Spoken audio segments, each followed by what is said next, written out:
Hoy es 27 de marzo, sesión del cuerpo académico. Tenemos, bueno, tres ponentes para nuestro conversatorio sobre política social comparada con enfoque de género sobre los desarrollos recientes en México y Brasil, las mujeres, la legitimación de las políticas públicas para ratificar los derechos en México y Brasil. Es un trabajo que realizaron en conjunto, pues, Lupita Fernández, Sivan Patiño y nuestro invitado del día de hoy de Unicinos Brasil, Saloiso Kruszyński, si lo pronuncio bien. Entonces, Ah, Iván, ¿sí? Sí, fíjate que no tengo los datos que me envió Aloisio, pero pues hago una presentación de lo que... Sí. No sé, Aloisio, si enviaste algo al chat. Lo único que veo es lo que enviaste de la presentación de hoy, pero bueno, Aloisio es profesor jubilado de la Universidad Unicinos, que es una de las universidades asociadas a AUSJAL, que es la red de universidades confiadas a la Compañía de Jesús en América Latina. Aloisio participó, al igual que varios integrantes de la Universidad Iberoamericana León, en la red de pobreza y desigualdad de AUSJAL. Con Aloisio, bueno, además de que nos une una gran amistad, pues nos une pues experiencias de trabajo académico que hemos tenido a través de la red de desigualdad y pobreza de AUSJAL, y producto de pues de esta relación y de esta asociación con esta red, pues es que tuvimos esta colaboración. Aloisio trabaja, bueno, trabaja como profesor de sociología en esta universidad y tiene una gran experiencia en la formación de estudiantes de pregrado y de posgrado. Y si él tiene algo adicional que compartirnos, adelante. Y después de lo que él nos comparta, entonces iniciaríamos la exposición en donde tendríamos la participación de Aloisio, después la participación de Lupita, después la participación mía y luego el cierre de Aloisio, y dependiendo de cómo nos queramos organizar, podríamos ver si hacemos intervenciones durante o si hacemos intervenciones al finalizar la presentación. Ok, vamos a ver, quizás al final puede ser interesante. Y vamos, pero para no perdernos, porque van a ser varias exposiciones, sugiero como siempre anotar ahí en el chat dudas, preguntas, temas y al final hacemos todo un recuento, pero levantamos también las manos. Adelante, entonces, listos. Adelante, Aloisio. sim, vais projetar o arquivo na tela do computador ou eu hablo somente acá? Ustedes têm minha imagem ou só a imagem de Fabrício?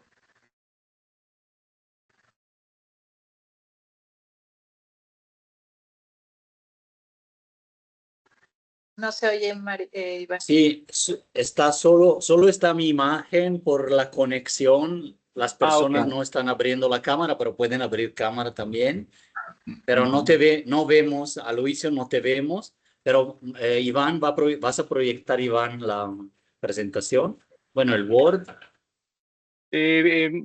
No creo que sea necesario. Yo creo que cada uno puede introducir de lo que va a hablar, pero Aloisio va a hacer la presentación general y él podría compartir, y si él lo requiere, yo puedo compartir. Sim, então, Sí. muitas graças por me ter invitado com essa charla com os colegas mexicanos.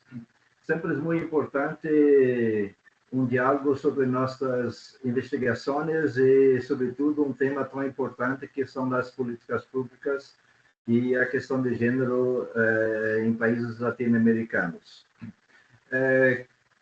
Gostaria de introduzir como eu tenho trabalhado e como tenho chegado lá à temática das mulheres e políticas de gênero. no final dos anos 80, escrevi um texto sobre gênero e questão agrária no Brasil, publicado no final dos anos 90. No início dos anos 90, participei de um movimento social de habitação na cidade de São Paulo, e sobre o qual elaborei minha tese de doutorado, e onde tenho observado a condição da mulher. E uma das questões que aí me chamou muito a atenção é que a titulação de la habitação por meio de políticas públicas se cogitava que a propriedade, o documento de propriedade saía em nome da mulher, só ocasionalmente em nome do homem e não em nome da mulher. A razão era simples, que a mulher era majoritária no movimento social e também era a parte mais fraca, frágil, quando se dá uma separação de casal. Tenho orientado também na maestria algumas orientações na perspectiva das mulheres, por exemplo, mulheres e a questão da educação ambiental. 2010, 2015, tenho conduzido um projeto de investigação sobre políticas públicas focais, em perspectiva comparada na América Latina, investigando as políticas focais e também a questão de gênero na Colômbia, no Chile e Brasil. E tenho, por essa ocasião, publiquei alguns artigos sobre essa temática. Tenho conduzido também um outro projeto que é especificamente sobre mulheres e a participação política nos anos 2014, 2018 no Brasil, e que resultou em publicação sobre a participação política das mulheres a nível regional e local. Ainda nos anos, a partir de 1914, 2018, eu tenho tentado publicar algo sobre as mulheres e as políticas focais na América Latina. Foi uma tentativa, porém ela não teve sucesso por falta de adesão de colaboradores, de membros da UJAL, para que a gente elaborasse, para além dos relatórios produzidos a partir de projetos de investigação naquela ocasião, se produzisse algum texto específico sobre as mulheres e as políticas focais de distribuição de renda na América Latina. Porém, finalmente, esse artigo trabalhado, não publicado ainda, sobre as mulheres e políticas públicas e as questões dos direitos no México e no Brasil. De que trata esse documento de trabalho? Em primeiro lugar, tenta apresentar uma metodologia de estudo comparativo, que vou explicar logo mais. Depois, um primeiro enfoque é as perspectivas laborais e os direitos das mulheres nesses dois países.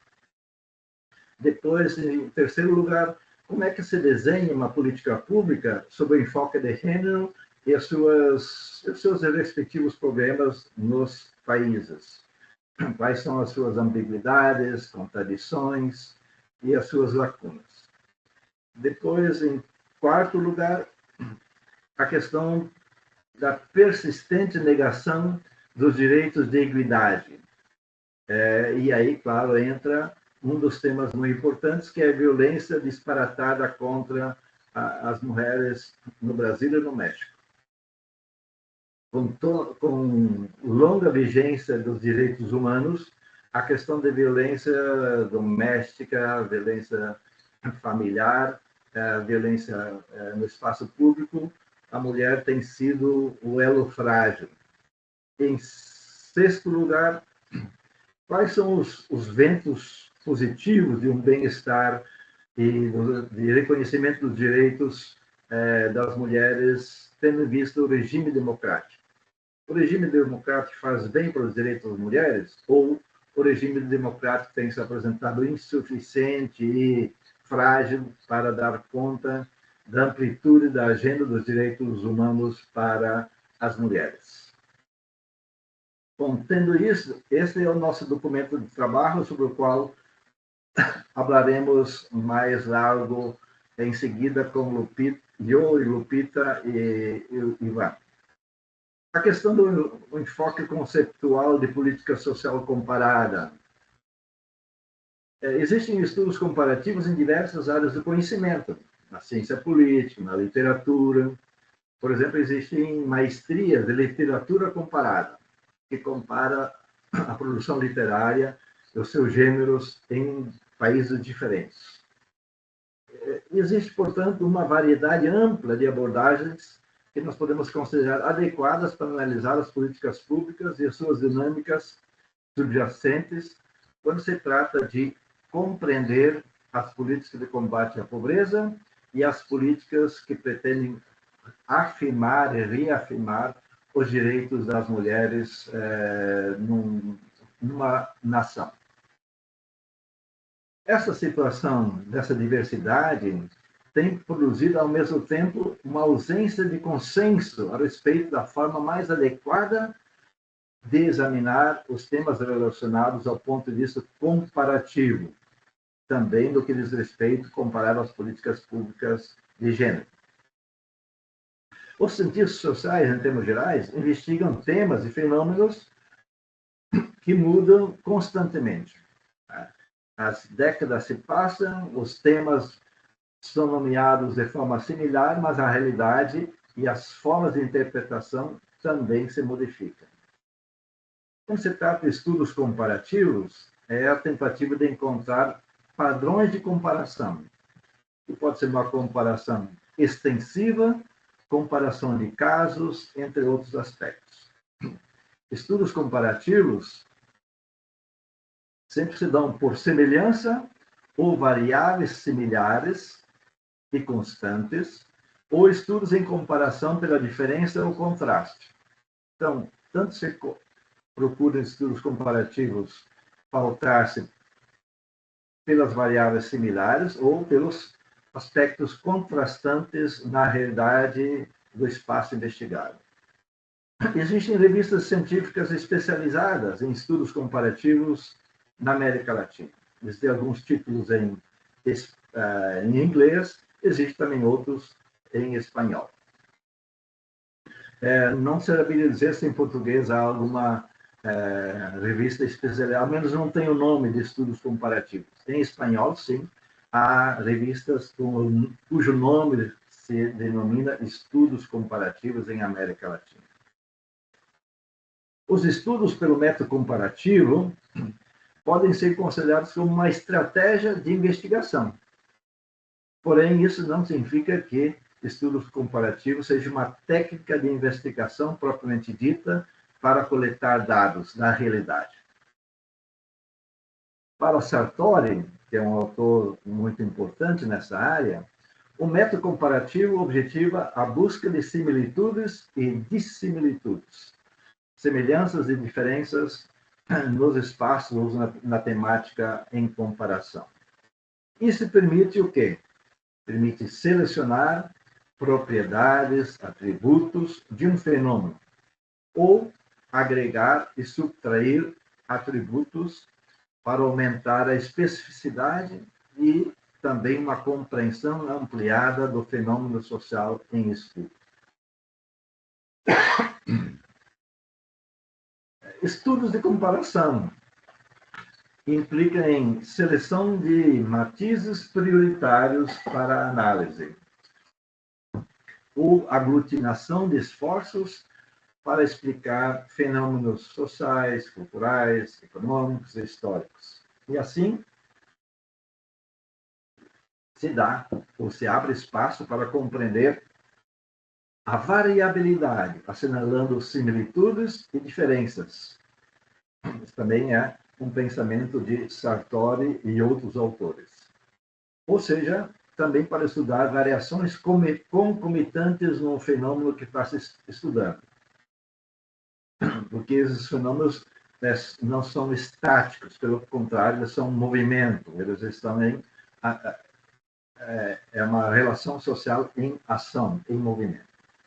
E ainda, para nosso estudo, para esse texto que estamos trabalhando, os estudos comparativos confrontam dois ou mais aspectos de um fenômeno social, ou as suas propriedades características, ou seja, aqueles aspectos objetivos e subjetivos do estudo dentro de um determinado período de tempo.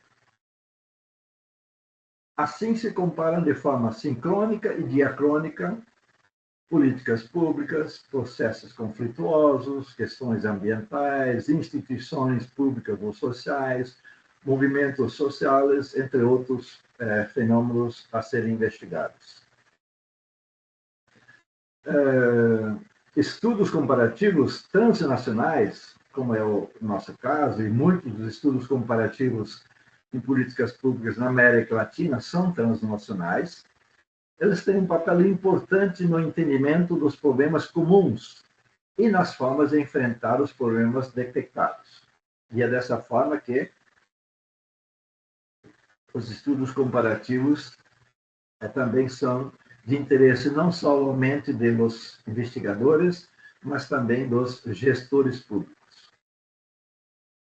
Nosso texto, por exemplo, ele aborda linhas de reflexão sobre a perspectiva comparativa de gênero, como relações de poder presentes nas políticas públicas, relações de poder presentes no cotidiano, a fim de dar conta de alguns das questões pendentes ou de avanços que têm sido dados nesses dois países no que diz respeito à agenda das lutas sociais, especialmente por equidade do gênero.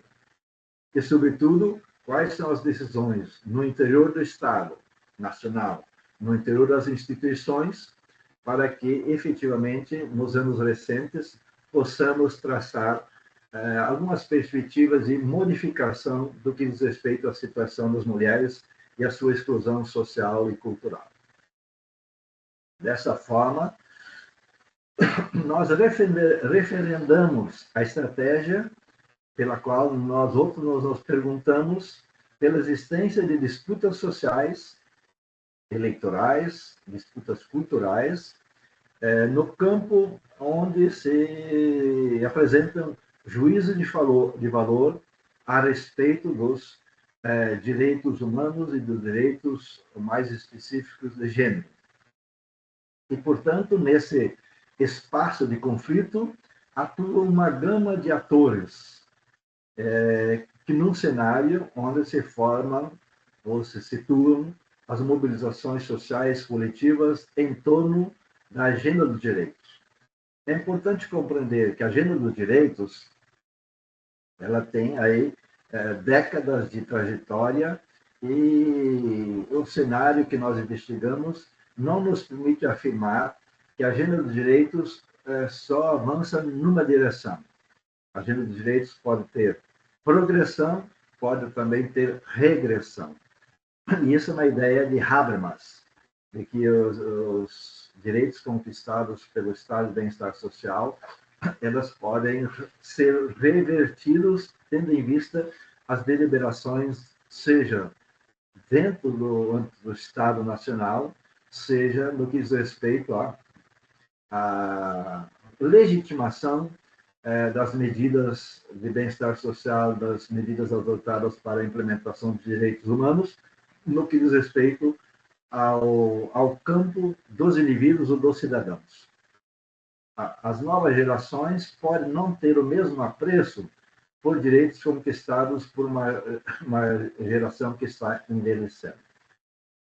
Por fim, para terminar essa pauta, é importante compreender a política é uma palavra feminina, porém o campo da política é majoritariamente masculino.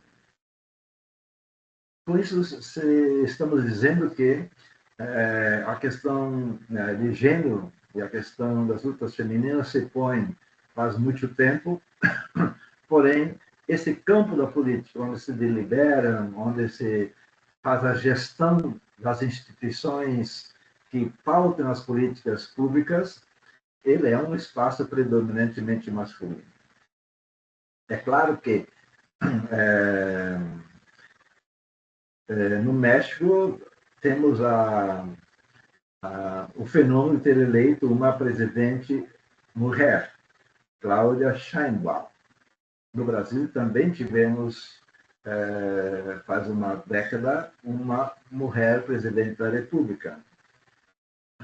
Evidentemente, as situações não são exatamente iguais, existem semelhanças e diferenças no que diz respeito à realidade brasileira e à realidade mexicana. No caso brasileiro, o fato de ter ocorrido o impeachment da presidente da República, entre outros aspectos, é também uma questão de preconceito de gênero, entre outros aspectos, porque os conservadores, os movimentos à direita, tendem a ser antifeministas, não só antidireitos humanos, tendem também a ser antifeministas, tendem a ser contrário ao bem-estar social dos mais pobres, entre outros aspectos. Ora, a partir disso aí, chama a Lupita para tratar da questão de gênero na Cidade do México.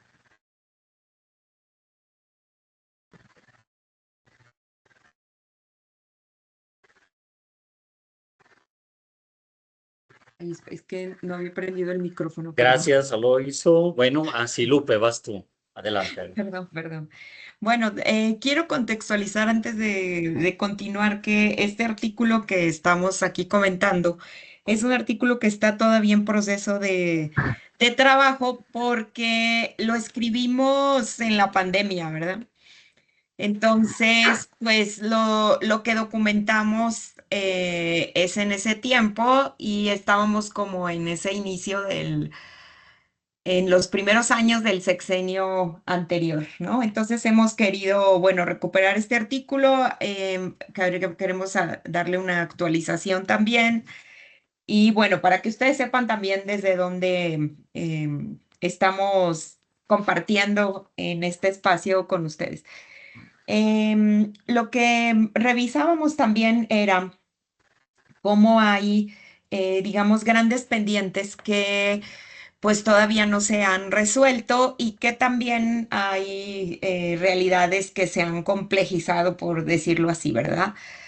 Pero también hay otras estrategias de política pública, de legislación que han ayudado para que pues se impulse el avance de los derechos humanos de las mujeres, ¿no? Todos y todas quienes están aquí que han participado o participan en procesos sociales, pues saben que esto es la cuestión del alcance de los derechos, pues no es una línea recta, ¿verdad? Siempre es pues dicho en palabras coloquiales, un estira y afloja, un avance y luego a veces hay un estancamiento y demás. Bueno, en este marco, quisiera yo decir, bueno, que en este artículo lo que nos interesaba es, bueno, tener presentes algunos de los derechos de las mujeres que pues han sido fortalecidos, podríamos decirlo así, en los años recientes, ¿no?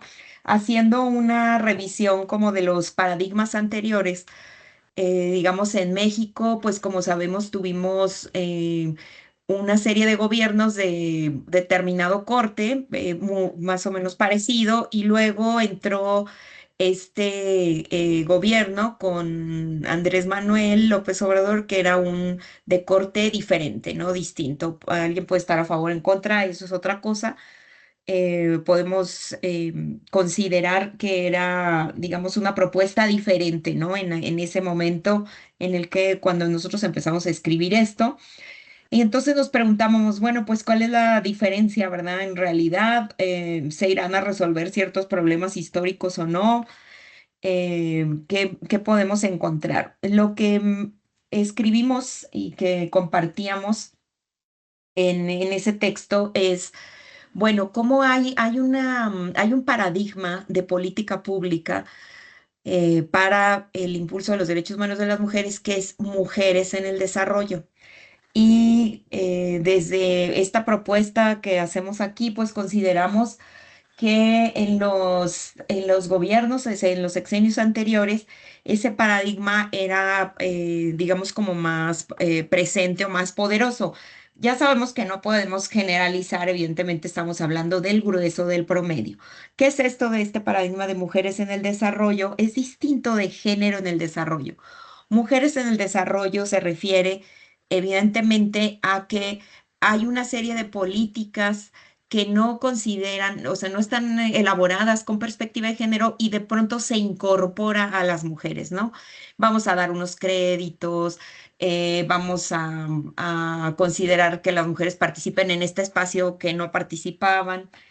Es decir, como en lo grueso es un paradigma en el que no se cuestiona el lugar subordinado de las mujeres. Es decir, se puede estar muchos años con ese tipo de políticas de mujeres, de inclusión, de incorporación de las mujeres, pero que no garantiza, digamos, un cambio en el lugar o en la posición política o posición social que tienen las mujeres en la sociedad, ¿no?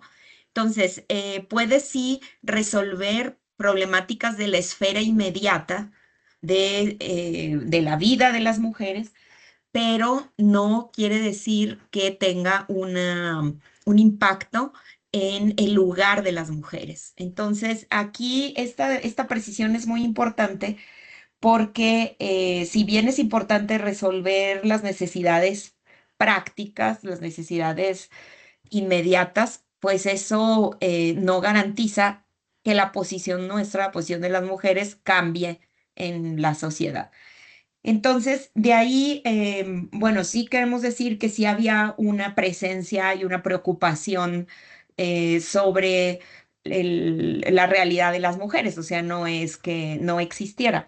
A partir de 1995, como saben, bueno, México se caracterizó durante pues muchos años y recientemente pues también por firmar o ratificar las conferencias mundiales, los documentos mundiales, pues conferencias mundiales, convenciones, plataformas de derechos humanos. El problema luego es cómo se aterriza, ¿verdad? Se hace en realidad. México no ha sido un país que haya tenido problemas, se haya caracterizado pues por lo contrario, ¿no? Por no tener un discurso a favor y un discurso como coincidente con los derechos humanos, pero bueno, luego ya sabemos que a la hora de aterrizar los compromisos, pues nos cuesta, digamos, nos ha costado trabajo, ¿no? Entonces, en ese sentido, 1995, en la Conferencia Mundial, pues de las mujeres en Beijing, que recientemente pues se tiene este aniversario ya de todos estos años que han transcurrido después de ello, y ahí fue, nada más lo puntualizo, fue el gran acuerdo de transversalizar la perspectiva de género en las políticas públicas, ¿no? Entonces, bueno, ¿qué empezó a hacer México en aquellas épocas? Pues lo primero fue desagregar por sexo, ¿verdad? Que en México no se desagregaba por sexo, por ejemplo, todos los datos formales de las instancias públicas y se empezó toda una lucha y una carrera por transversalizar.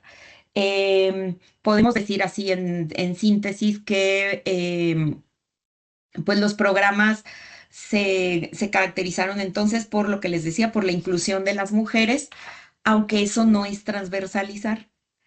Transversalizar tiene que ver con una perspectiva de género y la perspectiva de género va por ahí, por ese cuestionamiento. Ahora, si ponemos en la mesa cuáles han sido como algunos avances importantes, podemos, bueno, poner en la mesa uno. Hay una problemática fuerte que no se ha resuelto, que tiene que ver con la división sexual del trabajo. La sexual del trabajo, ¿qué es? Lo digo brevemente. Bueno, las mujeres estamos a cargo todavía en las sociedades, en cualquier encuesta nacional del uso del tiempo, pues podemos ver cómo las mujeres dedicamos más tiempo a las actividades del cuidado y a las actividades de administración de los hogares, ¿verdad?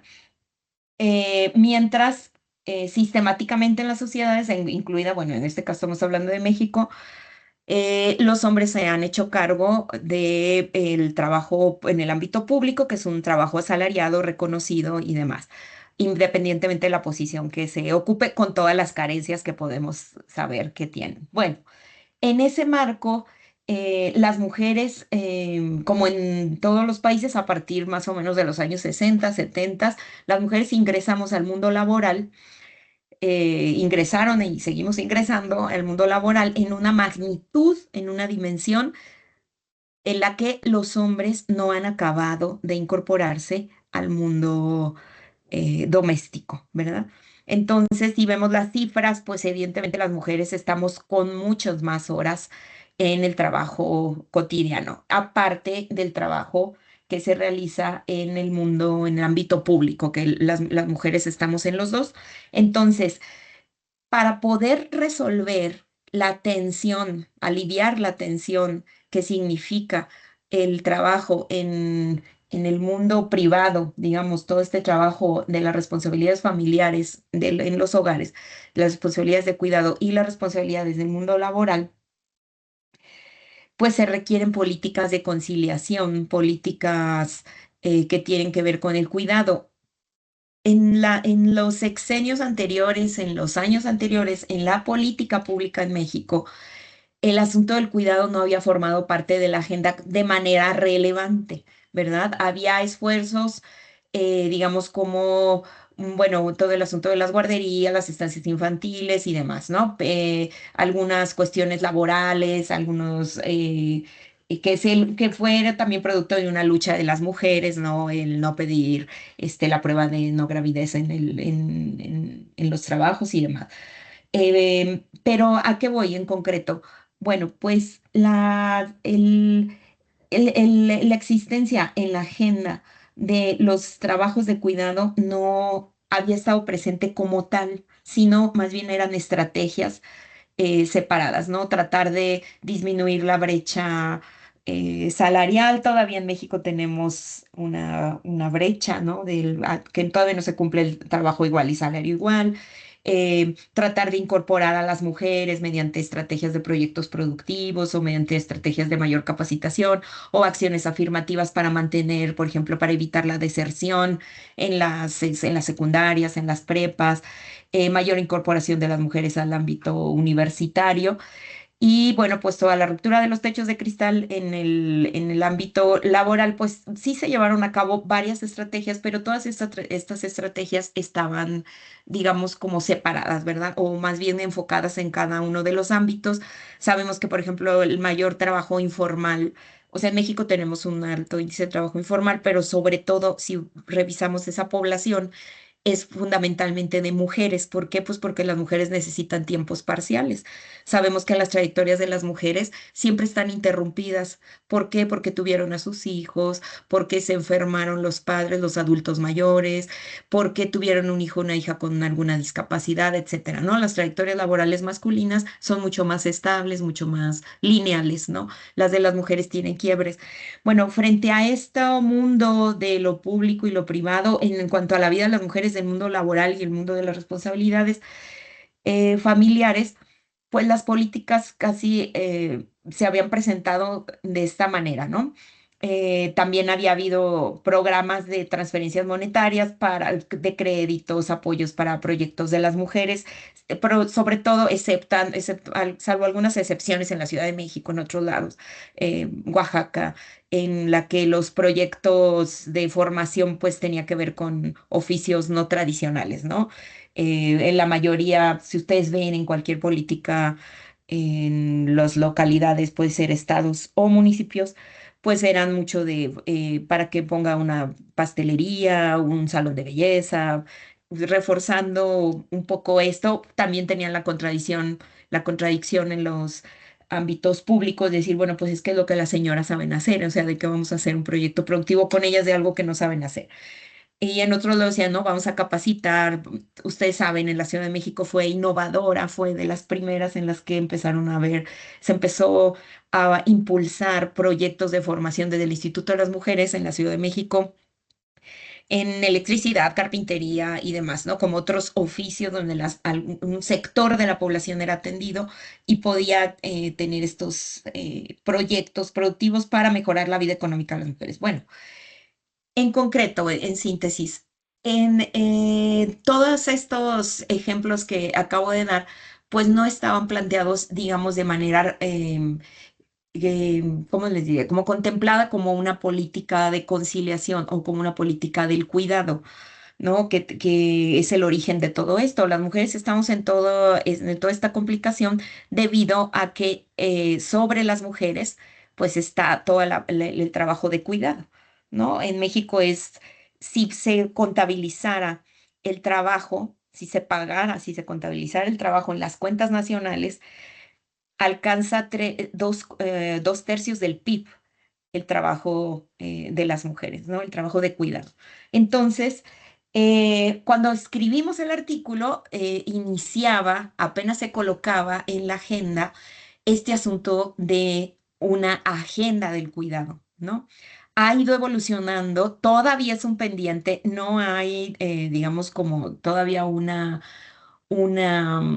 eh, política que podamos identificar. Se siguen haciendo esfuerzos, evidentemente, que van fortaleciendo a las mujeres, pero lo que vemos de positivo es que se menciona, se nombra y se dice, vamos por una política del cuidado. Eso requiere muchas otras cosas.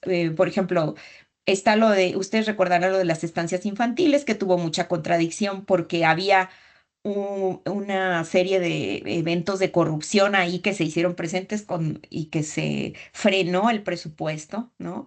Debido a que había muchas de las guarderías, ustedes se han de acordar de todas esas notas, de todo eso que estuvo en la agenda, digamos así, muy pública, muy presente, pues de todas estas guarderías que muchos ni tenían los niños que decían, estaban recibiendo el dinero y demás. Entonces hacen una limpia, pero como que se les pasó la mano, ¿verdad? Dijeron, bueno, pues cómo nos fuimos hasta allá, cerraron varias que a lo mejor sí estaban funcionando y luego, como en esos bandazos que da un péndulo, pues regresa y se trató de ajustar, ¿no?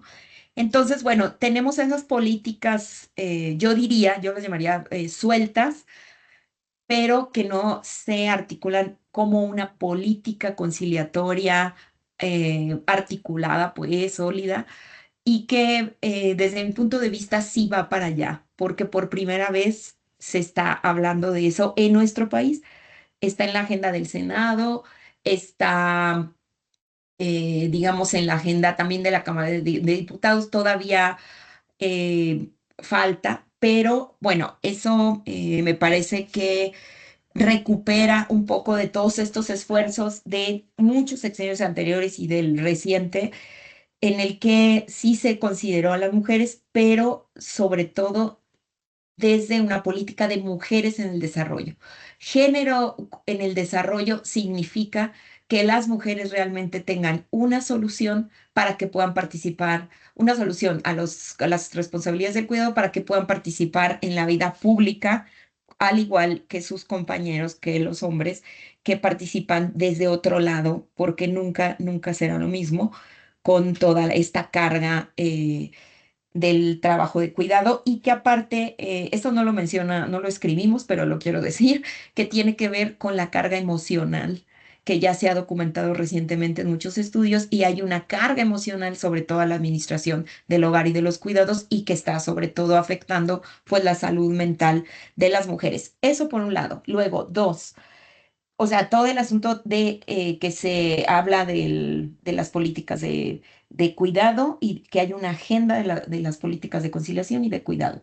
Dos, el asunto de este programa de las transferencias monetarias del bienestar para los adultos mayores, la inclusión de las mujeres, que bueno, ahora en este sexenio, el artículo no lo menciona porque estábamos en otra época, pero que vemos esa continuidad.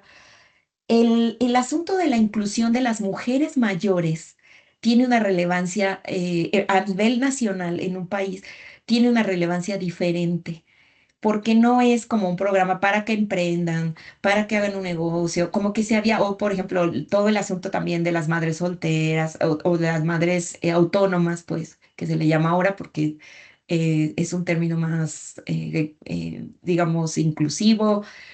Em, el asunto del colocar, de colocar a las mujeres adultas mayores en la totalidad en un país que nunca habían recibido un ingreso, aunque el programa no lo plantea así, como un reconocimiento a todo el aporte de las mujeres al cuidado, pero sí tiene un efecto en el que los hombres mayores tenían los que habían tenido un trabajo formal, la informal, claro que no, pero quienes habían tenido un trabajo formal, que en su mayoría eran los hombres, pues tenían una pensión, ¿verdad?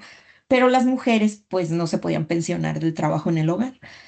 Entonces, desde el feminismo, desde la teoría feminista, sí podemos observar cómo este programa tan concreto, tan sencillo, que es un programa de una transferencia monetaria a las personas mayores, en las mujeres tiene digamos, tiene un significado diferente. No hay un estudio donde nos diga, pues, este resultado, ¿verdad? O sea, sería interesante investigarlo, pero sí lo pusimos en la mesa en nuestro artículo, ¿no? Como una política que tiene una connotación diferente para el contexto de las mujeres que nunca habían tenido un ingreso independiente. No es un ingreso que le da su esposo, que le dan sus hijos, sus hijas. Es un ingreso que es propio, que es de ella y eso es algo que pues no era común en una sociedad, así a nivel, digamos, en una cobertura amplia en una sociedad, ¿no? Como la nuestra. Entonces, es el segundo, es conciliación, trabajo de cuidado, el asunto de las transferencias monetarias con las mujeres mayores. El otro em, ítem, pues, que nos parece importante y que lo señalábamos en ese momento y que pues ahora lo podemos señalar pues con preocupación es pues la incapacidad para garantizar la justicia, ¿verdad? Para las mujeres en el caso de la violencia, pues, ¿no? Em, Tenemos ahora pues otras cosas en la agenda que en ese momento no estaban, como es todo este asunto de la reforma judicial, pero lo que viene a cambiar el panorama, pero en el artículo que nosotros mencionamos fue, bueno, pues hay una problemática con las fiscalías locales, ¿no? Sí es un problema. Si ustedes ven todos los casos de feminicidio por estado, ustedes pueden se identifica un patrón de un problema en el levantamiento o en los casos de feminicidio de los restos, o sea, no se hace un trabajo con perspectiva de género cuando se recuperan los restos de las mujeres, no se hace la investigación con perspectiva de género. De verdad es un patrón sistemático, bueno, lo podríamos, de la pérdida de las carpetas eh, la tardanza, digamos, en dar respuesta, la negación a las familias para acceder al expediente y bueno, eso era algo que documentábamos en ese momento. Y por otro lado, también algo que vemos como una línea que podemos decir que se mantiene en el tiempo es no igual en todos los estados, pero obviamente, bueno, pues en nuestro estado, por ejemplo, sucede, pero no en todos los estados, aunque en muchos de ellos sí, que es el que la dificultad, o sea, eso sí es una realidad, la dificultad para acreditar el tipo penal de feminicidio. Hay una tendencia, en concreto, por ejemplo, podemos ver en nuestro estado, hay una tendencia a documentar como homicidio, ¿no? Entonces, bueno, eso lo vimos en ese tiempo en el que nosotros escribimos este artículo y que se combinaba, escribíamos nosotros sobre la trata, ¿no? El asunto de la situación de trata que afecta fundamentalmente a las mujeres. O sea, el porcentaje es más alto, pues, alrededor de un 85% de los datos que teníamos en ese momento. Como les decíamos, queremos actualizar este texto, pero bueno, eso no ha cambiado mucho, lo sabemos, y alrededor el 85% en el 2019 era el porcentaje de mujeres que pues eran las víctimas de trata, ¿no? Entonces, ha habido a partir de ese momento no podemos dejar de lado el movimiento feminista, es una reacción muy fuerte la que se ha tenido frente a las manifestaciones, la reivindicación de los derechos del feminismo. Es un gran pendiente que no se ha resuelto y que finalmente la indignación no solamente del Estado, quiero aquí hacer esta precisión, en algunos no lo podemos generalizar, en todos ha habido, en algunos hay diálogo, en algunos estados, digamos, hay diálogo a partir de estas manifestaciones fuertes del feminismo, pero hay una indignación en la sociedad, que eso es parte del contexto de aquel momento y del de ahora, lo puedo decir, de esa indignación frente a los modos, de las maneras de la manifestación sobre la violencia contra las mujeres, es más fuerte la indignación sobre estas formas em, de expresar pues la reivindicación de los derechos más que a la propia realidad. Entonces, bueno, en ese sentido, sí hay un pendiente em, frente a los feminicidios. Creo que los esfuerzos que se llevaron a cabo y que continúan, pues tienen que ver con la de la acreditación del tipo penal, con el trabajo de las fiscalías eh, estatales. Entonces, bueno, eso por un lado, y por otro lado, el último es eh, em, el asunto de la participación política de las mujeres. Yo creo que ahí es donde tenemos un mayor avance. Lo planteábamos en ese momento como todo, ya desde el 2015 se habían tenido las primeras elecciones con la ley de paridad, ¿no? Había habido esfuerzos estatales, locales, que ya se habían llevado a cabo antes del 2015, pero a partir de ahí, en el sexenio anterior, bueno, nosotros escribíamos que venía toda esa propuesta sobre el impulso de la participación política de las mujeres y bueno, pues que sabemos que se ha avanzado. Si agregamos los datos de ahora, bueno, podemos ver cómo hay un avance porque somos tres países en América Latina que tenemos una propuesta, una ley de paridad horizontal y vertical y en todos los niveles y en todos los poderes. Y eso, digamos, es un primer paso muy importante. Claro, después en la implementación viene todo lo que se necesita trabajar, evidentemente, pues, ¿no? Pero sí era un asunto pendiente. Como ustedes saben, mucho tiempo trabajamos desde las cuotas en este país. El mundo político tenía que ver con una restricción para que las mujeres participaran y nos tardamos 60 años en alcanzar el 30% de las curules en la Cámara de Diputados. Hay un estudio de Andrea Medina que documenta esto. Entonces, decíamos, bueno, pues eso antes de la paridad, ¿verdad? 60 años para alcanzar el 30%. La ley de paridad en 2012, cuando Peña Nieto la impulsa por decreto, fue realmente un avance importante que dio pie para todo lo que ha seguido, ¿no? Entonces, ¿por qué es importante esto? Bueno, la violencia, la paridad y los cuidados son parte de la agenda fundamental para que otros derechos de las mujeres se puedan hacer realidad. En el asunto de la violencia es en el que estamos, yo creo que más atorados y que estamos pendientes. Bueno, hay muchas cosas que quisiera yo decir y que quisiéramos comentar, pero yo creo que hasta aquí podemos dejarlo en esos tres ítems. que fue, bueno, sobre lo que escribimos. Dije algunas cosas ya como en las que ya se avanzó, diferentes al tiempo en el que documentamos esto, ¿verdad? Pero bueno, no sé si Iván pudiera continuar. Sí, me parece que sigue Aloisio en el tema Ah, ok. de la teoría feminista en el caso de Brasil. Sim, graças, Lupita, pela sua exposição sobre a questão de gênero em México.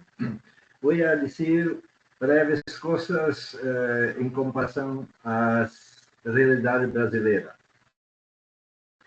Nós podemos afirmar que mudança de paradigma no que diz respeito às estratégias e às estruturas de políticas públicas tem se modificado substantivamente no que diz respeito à agenda de inclusão de direitos e mudanças nas políticas públicas a partir da Constituição Federal de 1988.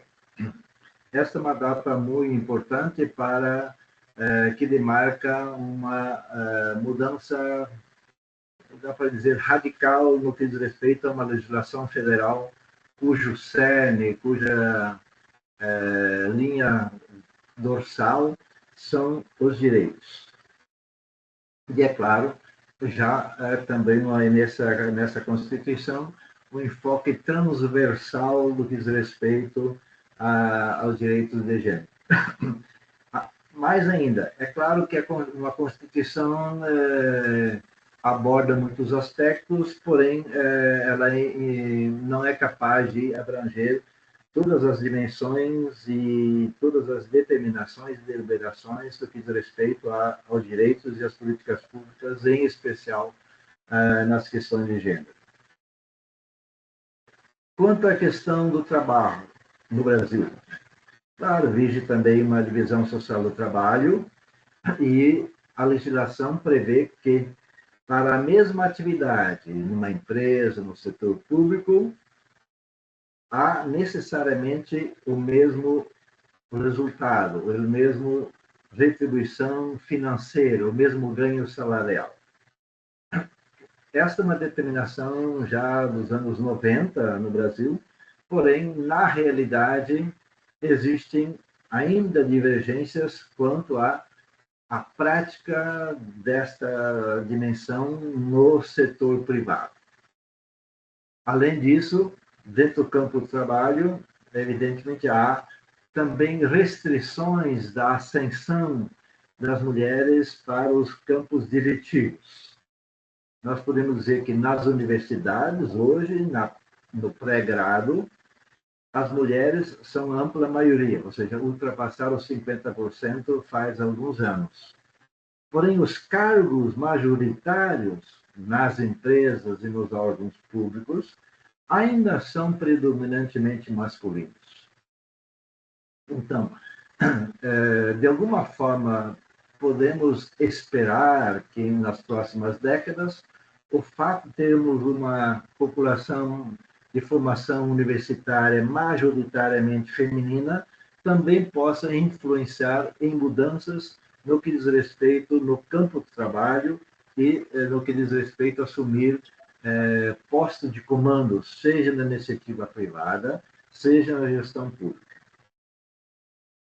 Um dos fatos importantes no Brasil é que uma legislação que decorre da Constituição Federal de 1988, que o trabalho doméstico, o trabalho que as mulheres fazem no âmbito familiar, trabalhando para outras pessoas, tem sido reconhecido pela legislação como um trabalho igual a um homem ou uma mulher que trabalha numa fábrica de tecelagem. E, claro, amparado pelos mesmos direitos. Isso é amplamente polêmico e que, apesar da legislação, a realidade se traduz em obstáculos para que efetivamente se reconheçam os direitos das mulheres no que diz respeito ao trabalho doméstico, que é um trabalho mais informal, ou seja, a legislação impõe que ele seja formalizado como um contrato de trabalho aos respectivos direitos. Porque no caso do brasileiro, todo contrato de trabalho, seja no campo do Estado, seja no campo da iniciativa privada, o contrato de trabalho formalizado, de acordo com a legislação, implica ele direitos ao trabalhador, uma série de direitos.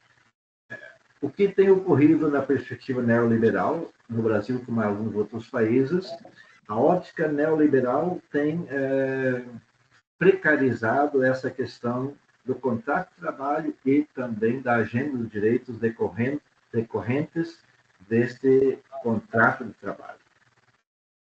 Então, portanto, nós podemos dizer que no campo do trabalho existem polêmicas se de fato temos avanços no que diz respeito aos direitos consagrados ao longo de décadas.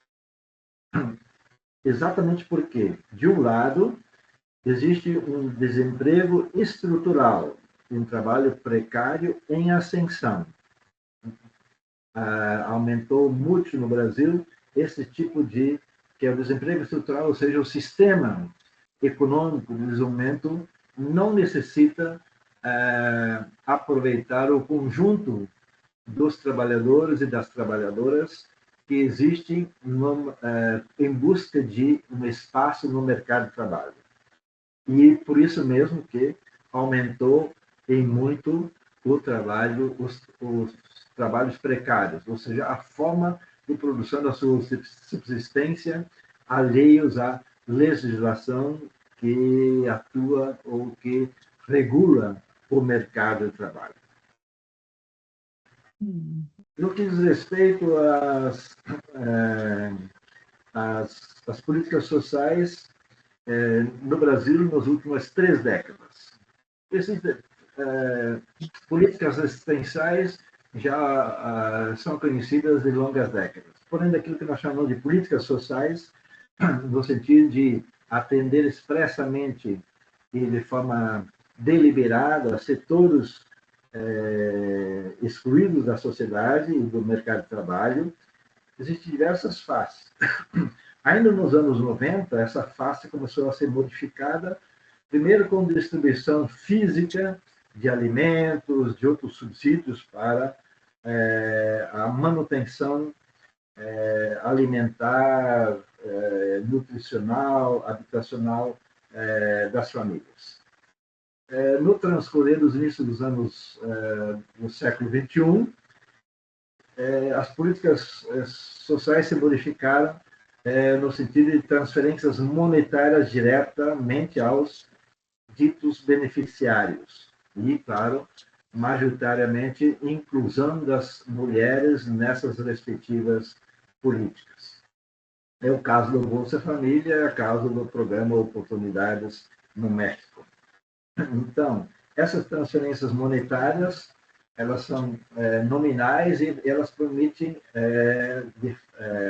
deliberadamente incidir sobre as mulheres, por mais que esses recursos financeiros sejam ínfimos, ou sejam muito precários para modificar substantivamente a condição financeira das respectivas famílias. E é nesse sentido que, pensando na questão de gênero, fome, pobreza, exclusão, tem um rosto feminino e também um rosto de los niños. E é por isso que é tão relevante, do ponto de vista de uma abordagem de gênero e das mulheres, traduzir isso exatamente para tentar modificar este rosto socialmente muito visível. Uma questão importante, não nomeada pelo PITA, é a questão da saúde, atendimento à saúde, das políticas de saúde. No Brasil, foi criado um sistema único de saúde a partir da Constituição de 1998, e que é universal. Anteriormente havia préstimos de saúde por parte do governo brasileiro, porém ele era restritivo, não era universal. O Sistema Único de Saúde no Brasil, ele é estritamente universal, ou seja, ele é gratuito e atende o conjunto dos brasileiros. Qualquer pessoa. Agora, a questão das migrações, os estrangeiros, evidentemente, se põe uma dúvida quanto à sua universalidade, mas, de qualquer forma, qualquer pessoa no Brasil pode acessar o sistema de hospitalar, o sistema de consultas médicas. A questão da distribuição de medicamentos, sim, ela é restritiva. Existe um conjunto de medicamentos que são de acesso gratuito para certas doenças e para certo conjunto da população, certas categorias sociais. Mas existe também a distribuição de medicamentos pela política pública desenhada pelo Estado brasileiro. Este é um ganho muito importante no que diz respeito à questão das mulheres, que elas possam ser atendidas no que diz respeito à sua saúde de forma paritária em relação aos homens. Não há distinção. E o SUS, eu diria que ele atende prioritariamente crianças e mulheres. É o público predominante. Sim. A questão que a Lupita abordou é a questão da participação política. A questão do voto feminino, tanto no México quanto no Brasil, o reconhecimento do voto feminino veio muito tardio. No Brasil já havia eleições, embora não tivéssemos uma democracia, uma república, há mais de um século, quando foi reconhecido o voto feminino, 1934. Então, portanto, o reconhecimento político dos cidadãos mulheres é algo, dá para dizer, relativamente recente, pensando nos processos eleitorais. É claro que, depois de mais de 50 anos, que, a partir da Constituição de 1988, a questão do movimento feminista pautou-se por tentar tratar de participação não só eleitoral, mas participação política propriamente dita. Claro, não temos avançado tanto quanto no México, no Equador, na Bolívia, mas no Brasil essa questão se coloca da seguinte forma.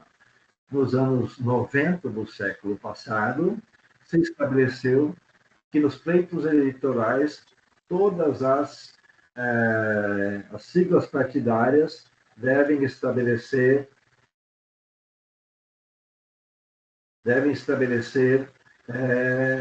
cotas, ou seja, no sentido de colocar entre os possíveis eleitos 30% de mulheres. Era reservar essa cota para que mulheres possam disputar as eleições. Já na primeira década do século XXI, se percebeu que essa reserva de cotas não tinha os resultados esperados. E aí, uma nova legislação tornou-se obrigatória. Em todo pleito eleitoral, para o legislativo, é obrigatório que tenham 30% de candidaturas femininas. Isso resultou em mudança do cenário? Relativamente, não. Porque, de fato, o campo político continua sendo masculino, e mesmo tendo 30% de candidaturas femininas ao legislativo, fica muito longínquo que também 30% de mulheres sejam eleitas para os respectivos parlamentos. Então, portanto, esta questão ela ainda está por ser resolvida. Quem sabe chegaremos à paridade também no que diz respeito à indicação e estabelecimento de candidaturas ao legislativo, ou se modifica a legislação de tal forma que, no mínimo, no resultado do pleito eleitoral, 30% das mulheres necessariamente serão mulheres, ou seja, 30% dos que forem eleitos necessariamente terão que ser mulheres. Mas isso ainda é uma cogitação e não está na discussão propriamente dita. Quanto à questão da violência, essa é uma realidade muito dura, triste, no México e no Brasil. No Brasil, esta questão, esse fenômeno social, tem desembocado numa legislação que nós outros chamamos de tem um nome de uma mulher que sofreu muita violência por parte de seu esposo. Lei Maria da Penha, que é exatamente para prestar ou para deliberar e implementar proteção para as mulheres que sofrem de violências, seja violência doméstica, seja violência pública. E, portanto, é uma legislação diretamente pautada por uma questão de gênero, inclusive para modificar que as mulheres tenham atendimento também específico quando se trata de denunciar comportamentos e as suas violências sofridas no âmbito público e doméstico. E no seu lugar de atendimento também tenha mulheres que o façam, exatamente para que possa se desvencilhar dessa visão masculina que também atua no campo do judiciário e no campo policial. E aí que se instalaram no Brasil delegacias de polícia específicas para as denúncias de mulheres que sofrem violências. E uma outra legislação que ampara as mulheres, que pode haver uma determinação judicial de que os homens que impõem violência às mulheres sejam impedidas ou proibidas de aproximação, que ela chama proteção às mulheres para que se distanciem dos agentes da violência. Claro, nisso não entra a questão da violência policial, que por suposto na segurança pública pode também projetar violência contra as mulheres. Então, é nesse sentido que o feminicídio é uma realidade muito cruel em nossos países. E aí, claro, que podemos pensar o quanto efetivamente existe uma banalidade do mal ainda reinante no cotidiano da realidade de nossos países. Claro, quanto a algumas outras questões que poderia incluir, mas creio que são essas as questões relevantes que, no momento, eu gostaria de abordar. Muito obrigado.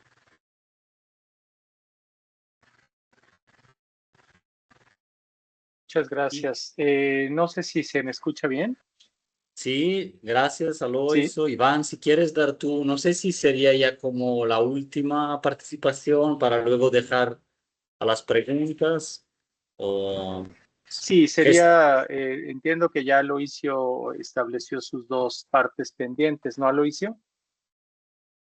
Sí, sí, gracias. Así es. Muchísimas gracias, Aloisio, por tu presentación. Y yo prácticamente concluiría en unos pocos minutos para dar espacio a la discusión con algunas consideraciones que tienen que ver específicamente con la política social y la política que establecía Lupita, que tiene que ver con las mujeres.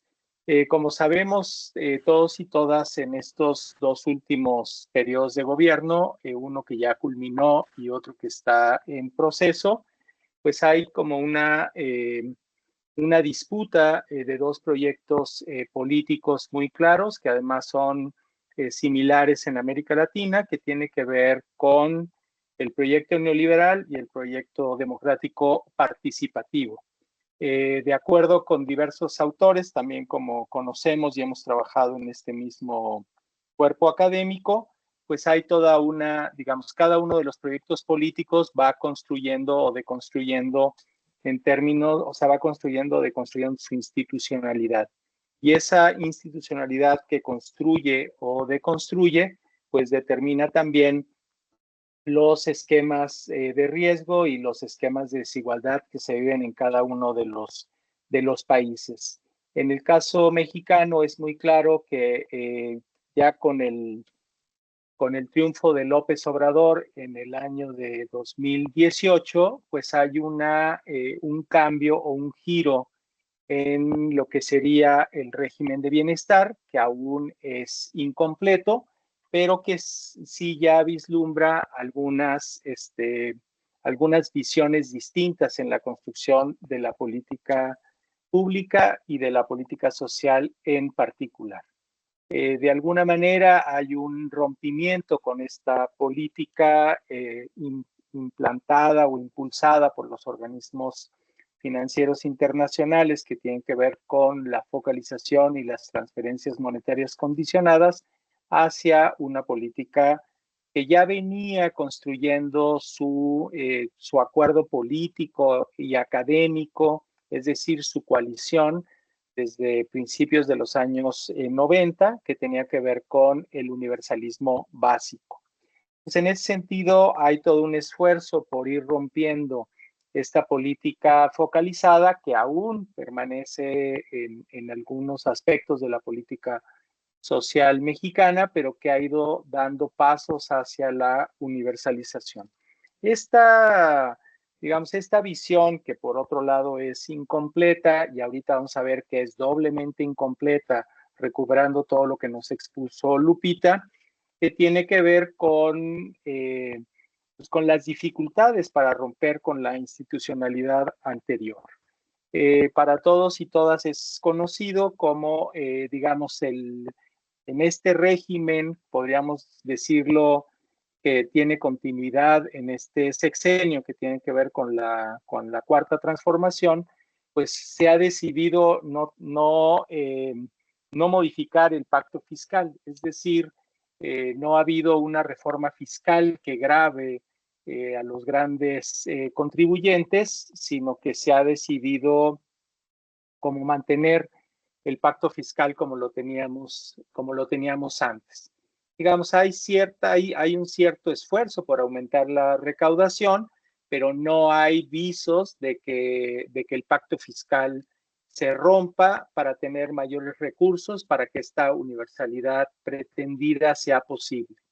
De hecho, los recursos que se han tenido para los nuevos programas o para los programas del llamado políticas del bienestar se mantengan, pues han sido sujetos de recortes, ahorros y la llamada austeridad republicana.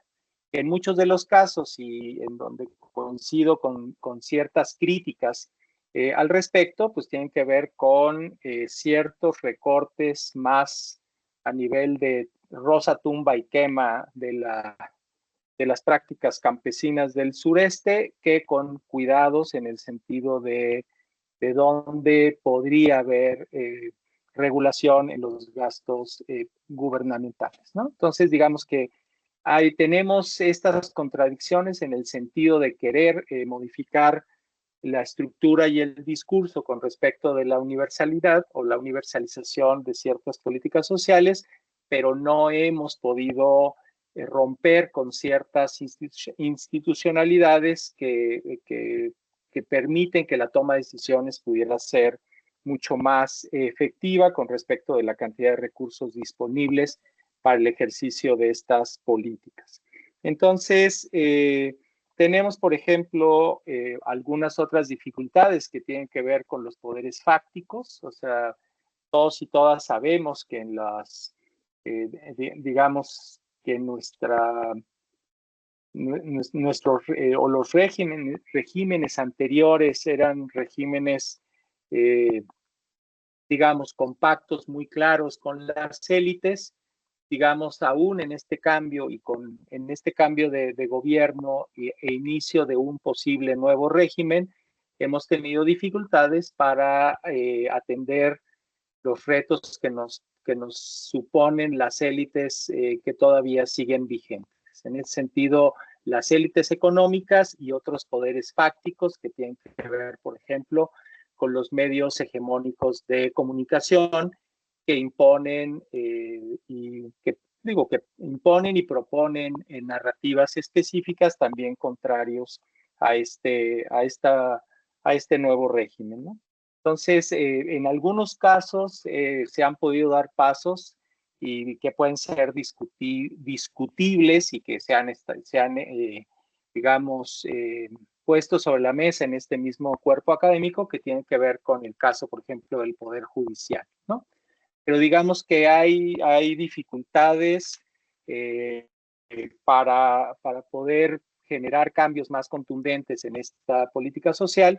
Y a mí me parece muy importante, y lo recupero para cerrar, lo que trabajaron o lo que expusieron directamente Lupita y Aloisio, que tiene que ver con esta modificación de una política pública con una verdadera perspectiva de género. Es decir, hay un déficit en términos de cómo se implementa y se diseña la política social en el país, pero hay un doble déficit si esto considera la perspectiva de género. Es decir, todo lo que nos relata y lo que nos expone Lupita con respecto de lo que se ha manifestado en la agenda y lo que se ha posibilitado y logrado incorporar, pues tiene un doble reto. Es decir, durante muchos años hemos estado trabajando el tema de la política social, en este tema, digamos, como del cambio de paradigma, de la focalización, de la mercantilización, de la desestatización, etcétera.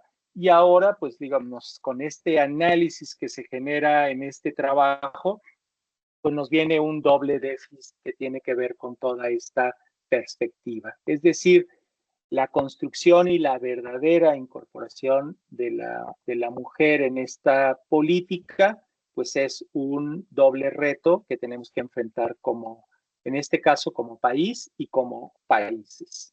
Entonces, pues le agradezco mucho a Lupita y a Aloisio el trabajo que realizamos. No, todavía nos quedan varios pendientes por trabajar, pero me parece que es un tema interesante para discusión. Y pues dados los tiempos, yo aquí cerraría mi participación y pues abriríamos a la discusión, preguntas, comentarios, etcétera. Muchísimas gracias. Bueno, gracias. Quien quiera podemos volver a las cámaras si gustan, pero igual.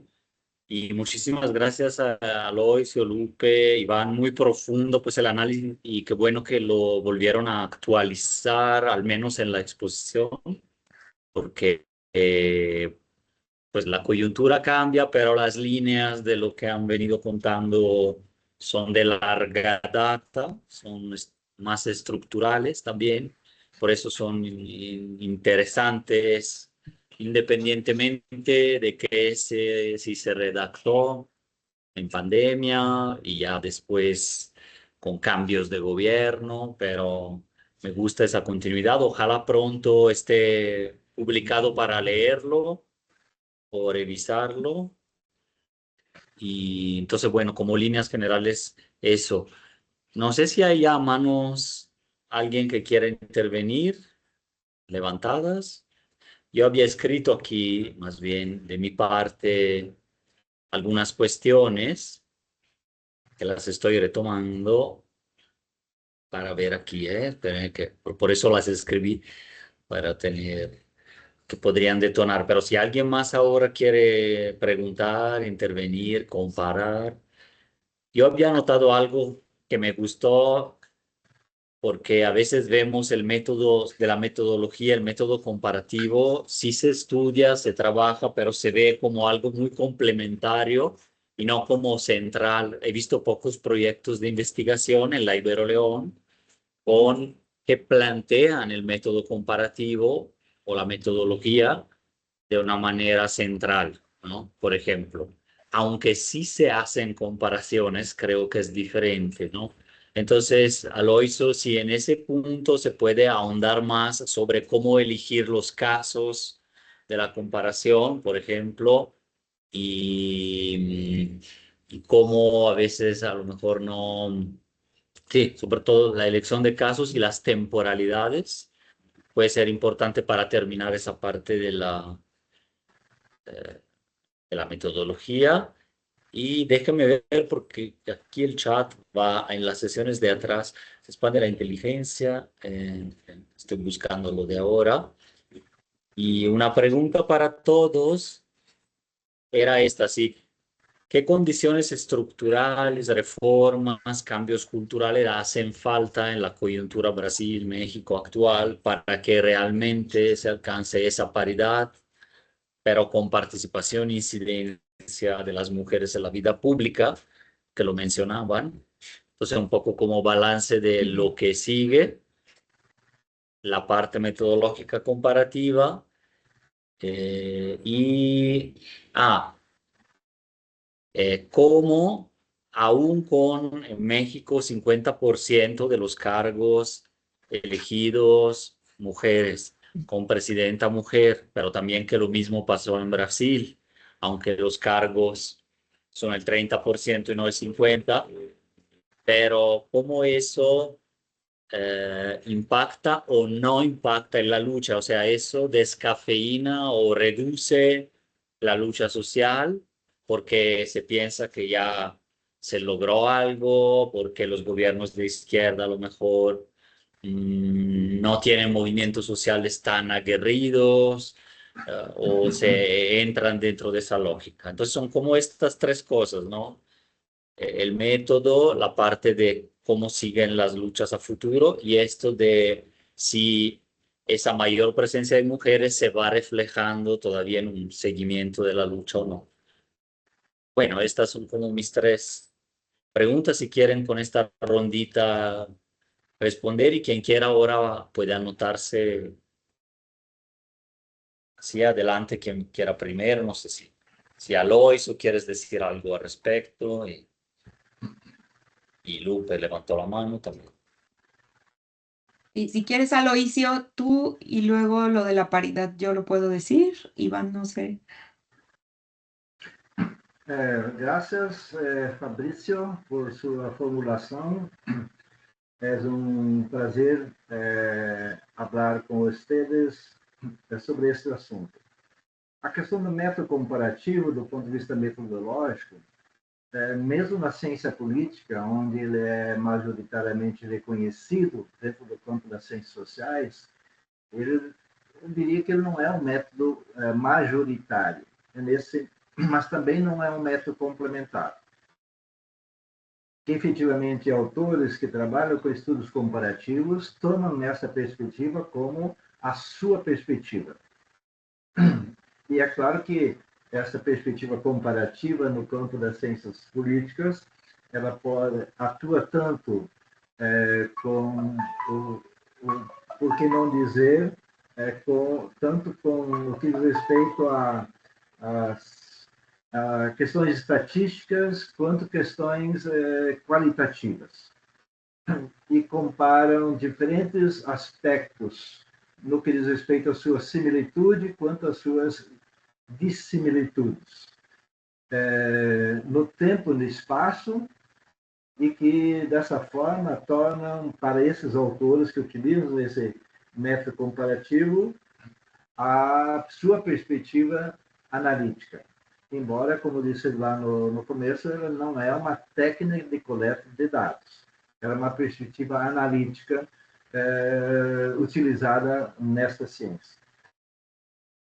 Agora, quanto à questão se há necessários campos estruturais para que a paridade de gênero se faça realidade, é verdade que existem diferentes diagnósticos a esse respeito. Não existe uma resposta única do que diz respeito aos atores sociais, aos intelectuais que estudam essa temática. Eu, da minha parte, diria que um dos principais câmbios estruturais diz respeito à cultura. Nossa cultura, não posso falar tanto pelo México, a sua tradição é masculina, ou seja, a sua tradição é excludente, sua tradição é machista. E essa perspectiva machista se faz presente em muitos aspectos. Ela se faz presente no cinema, na educação, nas relações familiares, faz presente também no campo político, no campo econômico, entre outros aspectos. Então, eu diria que hoje a questão é menos, no caso brasileiro, de legislação. Não é por modificação de mais uma legislação ou modificação de uma legislação existente que vamos avançar no que diz respeito à paridade de gênero. A legislação que temos, creio eu que ela é, de alguma forma, suficiente para a ação política. Porém, nós temos disparidades no campo cultural, que creio que são as principais. Como vencer a desigualdade de gênero no campo da educação, por parte das mães, das madres. As madres educam para a equidade ou para a disparidade de gênero, para a desigualdade de gênero. E creio eu que existem muitas mulheres que introjetaram essa desigualdade de tal forma que não têm consciência adequada para deliberar por uma política ou por uma educação que seja efetivamente paritária, que eduque os seus filhos, assim como educa suas filhas, para que elas compreendam que o mundo das relações entre homens e mulheres deve ser paritárias, os mesmos direitos, os mesmos deveres, poderem frequentar os mesmos espaços públicos sem serem contestados por serem homens ou mulheres. Esse é um problema muito profundo, essas questões de mudanças culturais. Não é só uma questão de educação. Educação é um dos aspectos importantes de mudanças culturais. Também no campo político, mudanças estruturais no campo político. A implementação de cotas para uma equidade de participação política, e especialmente no que diz respeito aos cargos políticos, são importantes, porém, elas não são suficientes para dar conta daquilo que é a exclusão. O campo da política é um campo masculino e a dimensão masculina ela é tão majoritariamente determinante que, mesmo tendo, se fosse no caso do brasileiro, 50% de mulheres no Congresso Nacional, 50% de homens,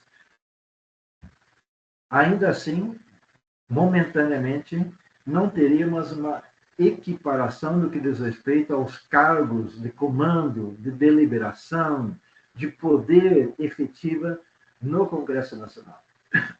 Porque, de fato, também o exercício do poder, do ponto de vista cultural, é um exercício masculino, é um exercício de exclusão. E claro que, nesse ponto de vista, se existe um câmbio estrutural que é necessário uma paridade de gênero, é que a nossa democracia ainda é frágil. Porque a paridade de gênero tem a ver com equidade social, equidade política e equidade econômica. É impossível pensar numa paridade de gênero por completo sem pensar numa equidade de participação política. E essa participação política, para ser mais equitativa, mais paritária, requer uma democracia que seja amplamente mais democrática, no campo da cultura, no campo da política, no campo econômico e no campo social. Então, portanto, a democracia, para ser mais robusta, e esse é um campo estrutural, é que ela precisa avançar para os outros campos. No campo econômico, por exemplo, por mais que tenhamos políticas sociais distributivas, tenhamos um sistema de saúde universal, temos avançado relativamente pouco do que diz respeito à efetivação dessa paridade por uma série de questões, exatamente porque o poder é demasiadamente masculino e pouco feminino. Então, nesse sentido, se há um câmbio estrutural ainda necessário, é um avanço forte no âmbito da democracia. Não é a questão de não termos os direitos estabelecidos pela legislação. A legislação, vamos dizer, ela é adequada para o conjunto dos direitos para termos uma equidade. Porém, as práticas são distintas frequentemente da própria legislação que está em vigência num determinado país. Então, essa lacuna entre aquilo que diz a legislação e aquilo que é a prática, esta é, de fato, uma questão estrutural. A distância entre a legislação e a prática. As práticas sociais estão muito distantes da legislação.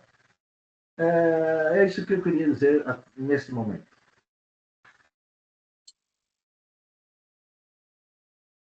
Pues muchas gracias, Aloisio, muy claro en todos los puntos. Creo que Lupita quería intervenir también. Sí. Vas. Y bueno, nada más responder esta parte que tú decías de la paridad, que ciertamente sí es como una pregunta lógica, ¿verdad? Como, bueno, si ya lo logramos, digamos, logramos conformar un Congreso de la Unión con paridad y como eso qué tanta garantía tiene para que cambien las cosas. A ver, todos estos esfuerzos que tienen que ver con la paridad van enfocados a qué? A conseguir, a lograr la ciudadanía, el ejercicio de la ciudadanía plena de las mujeres. Como saben, pues nunca hemos tenido una posibilidad real igualitaria de participación. En nuestro país hay una, como en otros, hay una resistencia evidente a que las mujeres participemos en política. Y nada más recorreré brevemente qué es lo que ha pasado en nuestro país. Bueno, pues primero teníamos una ley de cuotas, ¿no? Donde era 60-40. Obviamente, el 40% de las candidaturas eran para las mujeres. ¿Qué hicieron después? Titular y mujer de diferente sexo, y entonces titular mujer, ellas llegaban, renuncia para que entre el suplente. Entonces, ¿qué se hizo? Se cambió la ley, vamos a poner titular y suplente del mismo sexo. ¿Qué hicieron entonces? Pues darle los distritos perdedores, los municipios perdedores de nuestro partido, y eso sucedió en la izquierda, en la derecha, en todos lados. O sea, este municipio nosotros lo ganamos, no, pues dáleselo al candidato, ¿verdad? A ellas dale donde los perdedores. Entonces se fue modificando la norma, la ley. A ver, no, los distritos perdedores se reparten hombres y mujeres, los distritos ganadores hombres y mujeres, los municipios lo mismo, ¿no? Después viene la ley de paridad, después de esfuerzos locales como en Zacatecas que tuvieron antes que en el país esa posibilidad. Bueno, ¿cuál fue el problema con la paridad? Que sigue siendo, bueno, pues el asunto de los perfiles, ¿no? ¿Quiénes llegan? Pero hay mucho cuestionamiento y enojo, y luego a veces no hay ese mismo cuestionamiento de quiénes llegan de ellos. O sea, ellos históricamente llegaron los que fueron. Llegaron los buenos, los malos y los peores. Digo, tenemos 800 ejemplos de terribles de políticos, hombres, que llegaron. Ellas van a llegar, evidentemente van a llegar así. Hay perfiles muy buenos, hay perfiles regulares y hay perfiles malos. Ahora, ¿cuál es la diferencia? ¿No? Eso puede ser, son iguales en caso de los hombres y las mujeres cuando la puerta se ha abierto del mismo tamaño para ellos y ellas.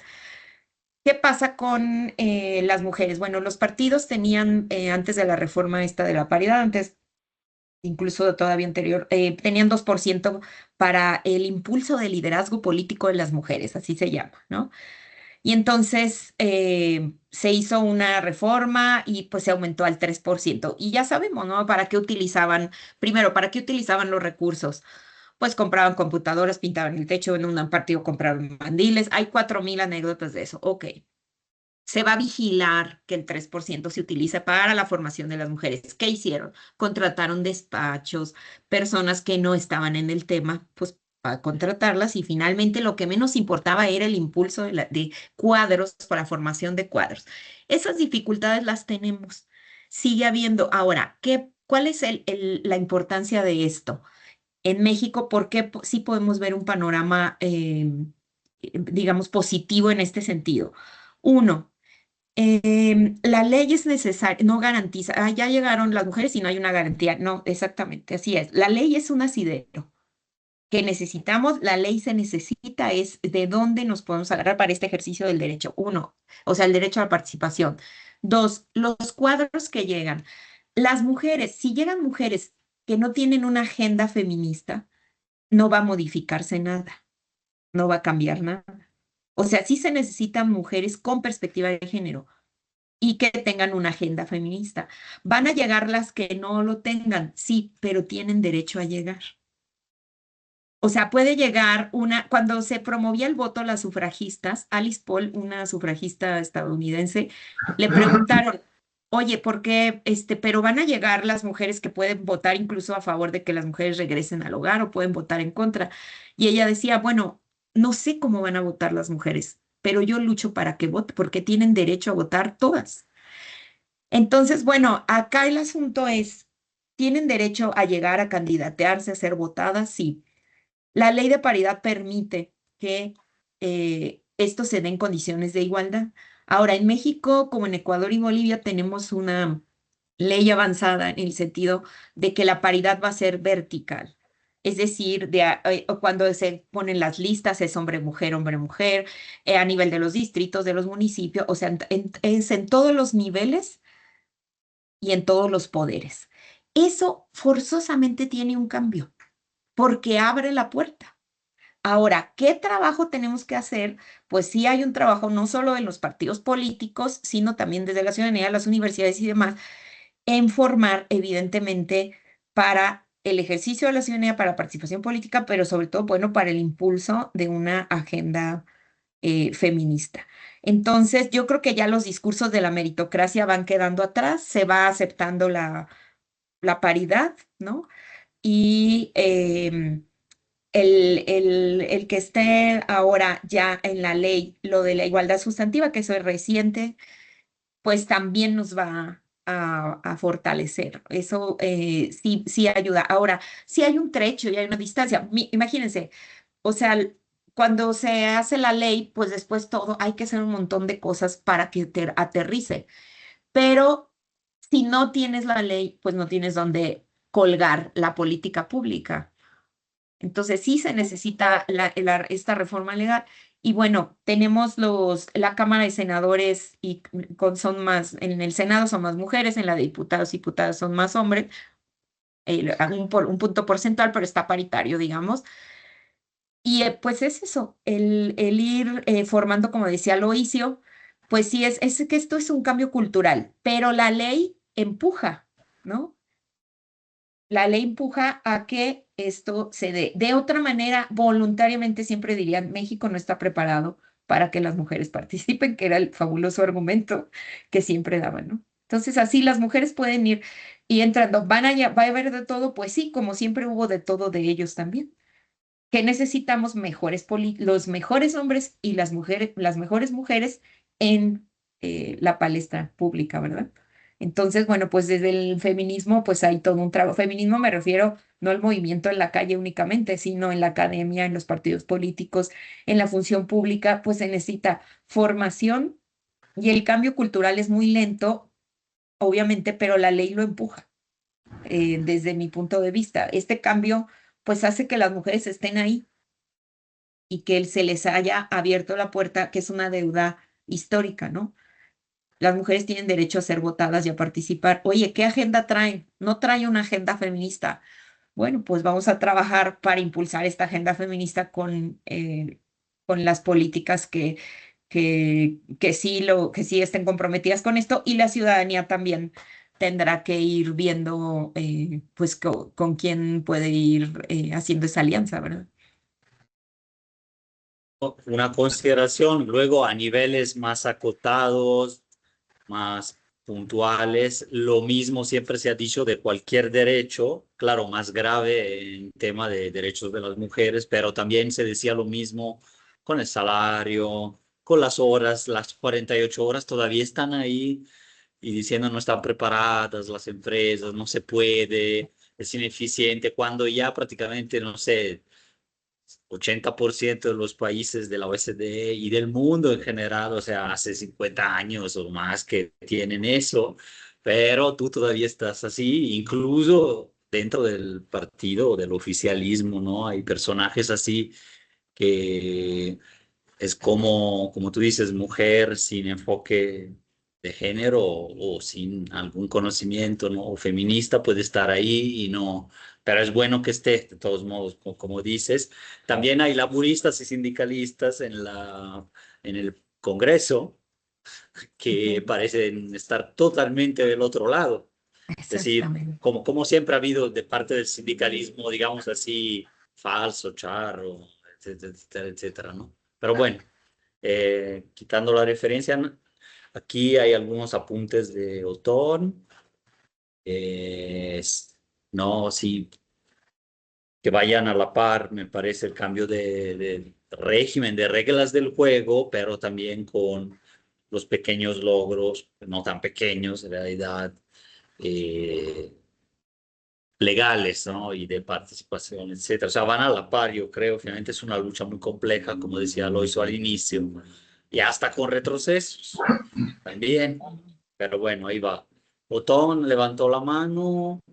Una última ronda, si quieren, de quien quiera. Levantando la mano hablan. Y entonces está Otón y Ana Laura. No sé, luego el, ya empezamos Sí, así. muchas gracias, compañeras, compañeros. Felicidades por su presentación. Fíjense que una guía de análisis que es muy importante a mí me parece que es el tema de las relaciones de poder, ¿no? Porque a veces también sobrepasan el asunto de género. Yo me acuerdo que una de las jefas más violentas que he tenido asumía perfectamente, tenía un discurso de género perfecto, claramente establecido. O sea, tú la veías en un foro público y su visión era impecable, pero al interior de la oficina ejercía una violencia terrible, ¿no? Y justo ayer que con toda esta discusión que se dio, noté que una alumna que yo tuve en Ibero Puebla, resulta que eres diputada federal y votó en contra del desafuero de Cuauhtémoc Blanco.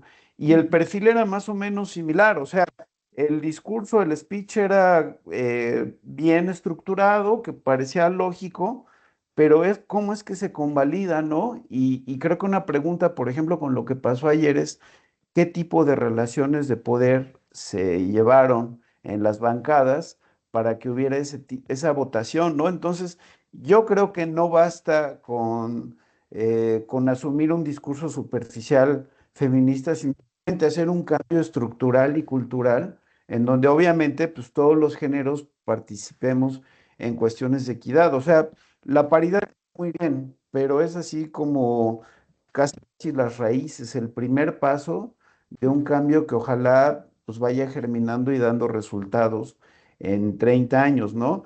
Pero también no estoy muy de acuerdo con esta idea de que lo masculino es lo equivalente a lo malo y y la agenda feminista a lo bueno, ¿no? O sea, evidentemente la cultura patriarcal nos ha hecho muchísimo daño en México, ¿no? Pero probablemente, y digamos es como para conversarlo con ustedes, un punto importante es las relaciones de poder inequitativas y jerárquicas que están tan asentadas, por ejemplo, en la cultura mexicana, ¿no? Gracias, Otón. Diana, adelante. Gracias, yo también me quiero sumar a las felicitaciones de lo que nos compartieron hoy. La verdad es que muy interesante y me deja pensando muchísimas cosas. Particularmente quiero centrar mi comentario en lo que ya nos compartía Lupita, y particularmente el tema de cuidados, ¿no? Que es el tema que yo también trabajo.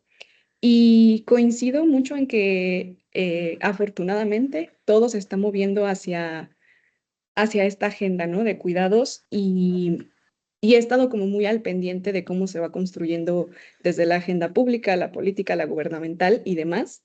Y a mí una preocupación que tengo en este sentido es cómo han empezado a denominarlo en los tres niveles de gobierno como un sistema, ¿no? Se habla del Sistema Nacional de Cuidados, se está hablando ya incluso de sistemas estatales, incluso municipales, ¿no? Y me parece muy preocupante que se use esta palabra sistema tan a la ligera, ¿no? La literatura especializada nos ha señalado que sistemas existen pocos en América Latina y obviamente muy perfectibles, ¿no? Se habla de Uruguay, por ejemplo, a nivel nacional, de Bogotá, a nivel local, pero fuera de eso se me hace que es una palabra que se usa muy a la ligera y que es lo que veo, ¿no? Que ocurre aquí a nivel estatal, a nivel municipal Yo esperaría que a nivel nacional sí se construya bajo una lógica de sistema, porque vaya, hablar de un sistema de cuidados, pues no son programas públicos aislados, ¿no? No se trata tampoco de transferencias económicas y ya con eso se resuelve la situación, sino pues algo que trabaje de manera articulada, ¿no? Como engranes. Y de hecho, cabe señalar, para que estén al tanto, ayer justo el DIF estatal presentó su estrategia para un sistema estatal de cuidados en Guanajuato. Entonces, yo ya hasta metí mi solicitud de información, pues para ver qué se está planteando por allá, ¿no? Y ojalá pueda ser un tema que posteriormente podamos discutir por acá. Y finalmente, mi última reflexión que me llevaba también a partir de lo que compartían los compañeros y la compañera, es que últimamente he trabajado mucho por la investigación que estoy realizando con la categoría de mujeres jóvenes, ¿no? Y siento que es una categoría o un sector de la población que luego queda bastante desdibujado. Digo, ahorita hablo del tema de cuidados, pero creo que en general, ¿no? En muchos otros temas. Y particularmente en el tema de cuidados, pues me quedo pensando en que, por ejemplo, hablamos de la gran categoría de mujeres y eso, ¿no? Las mujeres jóvenes, sus necesidades, sus características quedan muy desdibujadas.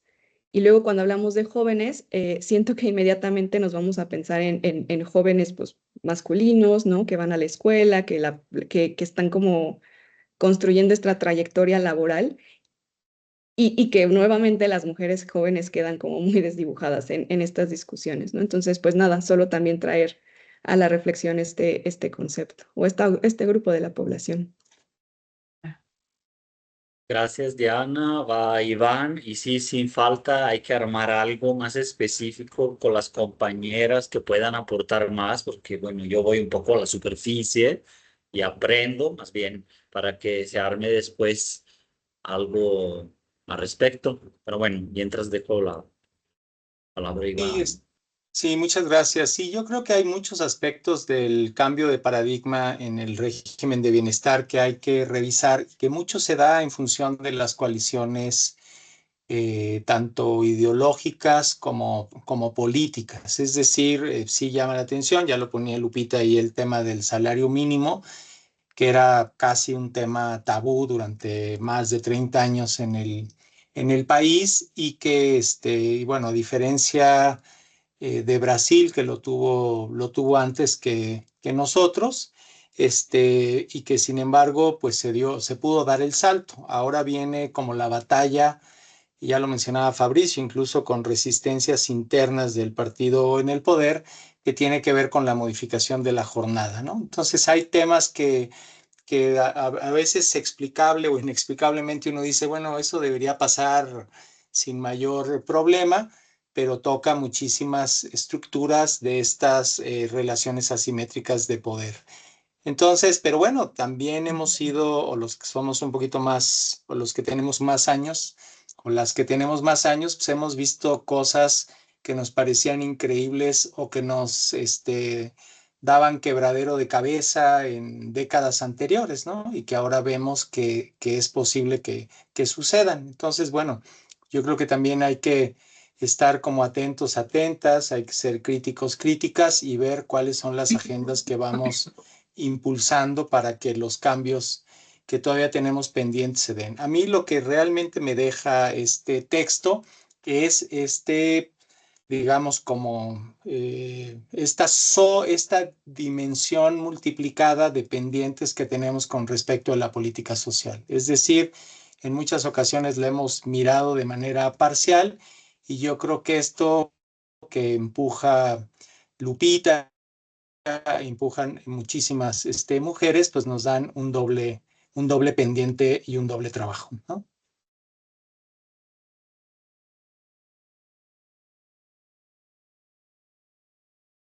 Bueno, tenemos prácticamente 2 minutos. Si alguien más quiere, como a manera de despedida, comentar algo, lo hacemos. Si no, lo dejamos en el chat porque el chat aquí queda. Bueno, yo me permito agradecer a Loiso, muito obrigado também pela participação y espero quedar en contacto. Lupe, Iván, no sé si quieran agregar algo, si no, nos despedimos.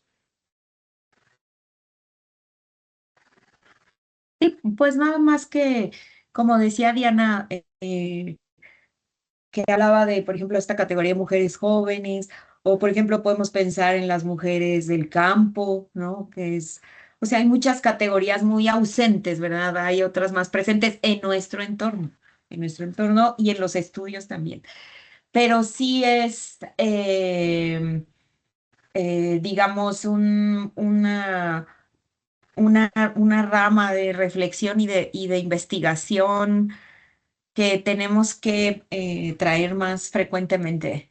En este caso concreto aquí al cuerpo académico, el asunto de la desigualdad entre los hombres y las mujeres, ¿no? Creo que hay una dimensión del género que es jerárquico desde la construcción social en todas las sociedades que es patriarcal. Entonces, al ser jerárquico, es forzosamente, pues tenemos todas estas consecuencias. Y yo creo que desde la política pública, o sea, desde los ámbitos públicos, se pueden hacer, llevar a cabo muchas acciones. Hay que traerlo más frecuentemente y reflexionar. Ahí en el chat hay muy buena discusión ahorita. Yo agradeço a invitação.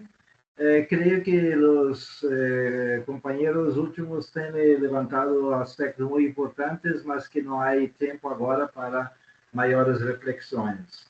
Uma delas é mulheres com agenda feminista, as nossas relações de poder hierárquicas que constituem as nossas sociedades e a questão da inovação do ponto de vista dos cuidados, como isso pode modificar a agenda cultural. Um grande abraço a vocês. Un abrazo también. Si estamos de acuerdo, cierro la sesión, pero le seguimos y platicamos para articular algo más de seguimiento. Y listo. Gracias, Aloysio. Muchas gracias, Iván. Aloysio. Gracias, Saludos. felicidades. Chao. Gracias, Gracias a Lupita. Hasta ustedes. luego. Chao. Chao, chao.